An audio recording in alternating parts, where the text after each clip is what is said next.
தமிழ்நாட்டில் caesarean section அதிகம் ஆகிறதுக்கு சிபிடின்னு ஒரு காரணம் இருக்கு. சிபிடின்னு என்ன? கெஃபலோ பெல்விக் டிஸ்ப்ரொபோர்ஷன் அப்படின்னு. இது வந்து டாக்டர்ஸோட வார்த்தை. உங்களுக்கு அவ்வளோ தெரியணும்னு அவசியம் இல்லை. ஆனால் இதனால என்னன்னு சொல்லிடுறேன். அப்போ டாக்டர்ஸ்குள்ள அவங்க பேசினாலும் உங்களுக்கு புரிஞ்சுப்பீங்க. இது வந்து நம்ம பேபியோட தலைன்னு சொல்றோம். ஆனால் மருத்துவர்கள் வந்து இது கெஃபாலிக்னு சொல்லுவாங்க. அதான் சிபிடியோட முதல் இது. கெஃபாலிக்ங்கிறது வந்து பேபியோட தலை. பெல்விஸ்ங்கிறது இடுப்பு. இந்த இடுப்பு எலும்பு வழியாக தான் குழந்தை வந்து வெளியில் வரணும்.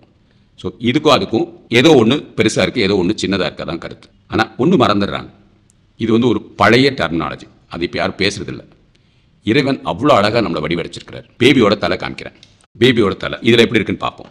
கரெக்டாக இயற்கையோ இறைவனோ நம்ம வந்து இந்த கோடு இருக்கு இல்லையா, கொஞ்சம் லைட்டாக ஒன்றுக்கு மேலே ஒன்று ஏறி வரதுக்கு மாதிரி உள்ள வடிவமைச்சிருக்கிறார். ஸோ அப்போ பேபி தலை இவ்வளோ பெருசு இருந்தாலும் அது சுருங்கி இடுப்புக்குள்ளே கரெக்டாக வரும். அதனால் மூளையோ எலும்போ எதுவும் பாதிப்படையாது. புரியுதுங்களா? ஸோ இது பேர் ஆன்டீரியர் ஃபாண்டலே. இது மாதிரி பின்னாடி ஒன்று இருக்கும். ஸோ அதனால் பேபியோட தலை வந்து அதுவாக கொஞ்சம் சுருங்கி அப்படியே வெளியில் வரும். மற்றபடி ஆடு மாடு இவங்கெல்லாம் பறக்கிறதுக்கு இதே மாதிரி தான்.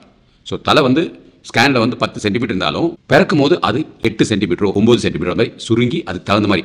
ஸோ இந்த இடத்துல வரணும்னா இது கொஞ்சம் சுருங்கும், இந்த இடத்துல இது சுருங்கும். பேபியோட தலை இடுப்புக்குள்ளே வரதுக்கு பக்குவமாக இயற்கையோ இறைவனோ படைச்சிருக்கிறாங்க. ரொம்ப ரேராக நம்ம பிரசவ வலி வராமல் அதுவாக வந்து கொஞ்சம் தாங்கி நிற்கும். ஏன்னா பிரசவ வலி வர வரைக்கும் வெயிட் பண்ணால் கொஞ்சம் இப்படி இல்லை, அது கரெக்டாக இருந்தால் பொசிஷனுக்கு அதுவாக பேபி வந்து வந்துடும். வலி வந்தாலும் அதுவாக ஈஸியாக வந்துடும். நம்ம தான் இப்போ வெயிட் பண்ணுறது இல்லையா. 38 வாரத்திலே வந்து ஏதோ ஒரு காரணத்தில் டாக்டர்கிட்ட போய் நல்ல நாள் இல்லை, இல்லாட்டி குடி சுற்றி இருக்குது, ஏதோ காரணம் சொல்லி டாக்டர் பார்த்து ஆப்பரேஷன் சென்ட் பண்ணிடலாம். பட் ஆனால் இயற்கையை பற்றி தான் நான் பேசுகிறேன். ஸோ கெஃபலோ பெல்விக் டிஸ்ப்ரொபோர்ஷன் அது ஒரு பழைய டெர்மினாலஜி. இப்போ அது யாரும் யூஸ் பண்ணுறதில்ல. ஒரு சகோதரி கேட்டனால தெரிஞ்சு சொல்லியிருக்கிறேன். ரெண்டாவது இடுப்பை பாருங்க. இப்போ நம்ம கால் எல்லாம் எலும்பு, இந்த எலும்புலாம் வந்து அப்படி வளையாது. ஆனால் இடுப்பில் மொத்தம் இது ஒரு எலும்பு கிடையாது. பின்னாடி இருக்கிறது சேக்கரம், இது கீழே இருக்கிறது வேற எலும்பு, இது வேற எலும்பு, இது வேற எலும்பு. ஒவ்வொன்றுக்குள்ள பேர் வந்து படத்தை பார்த்தீங்கன்னா தெரியும். சேக்கரம், இலியம், பெக்டீனியம் அப்படிங்கிறது எங்களோட பாஷை, அவ்வளோ தெரியணும் இல்லை. பட் இடுப்பு வந்து அதுவும் நல்லா விரிஞ்சி கொடுக்குற மாதிரி இறைவன் வச்சிருக்காரு. ஸோ குழந்தை இறங்க இறங்க உங்க இடுப்பும் லைட்டாக விரியும், குழந்தையோட தலையும் அதுக்கு தகுந்த மாதிரி சுருங்கும், உடம்பும் அதுக்கு தகுந்த மாதிரி சுருங்கும். அதனால கெஃபலோ பெல்விக் டிஸ்ப்ரொபோர்ஷனுக்காக சிசேரியன் பண்றாங்கன்னா அவங்க வேற ஏதோ காரணத்துக்காக சிசேரியன் பண்றாங்க. பொறுமையா இருந்தாலும் வச்சுக்கோங்க, இந்த கெஃபலோ பெல்விக் டிஸ்ப்ரொபோர்ஷனுக்காக பண்ண மாட்டாங்க.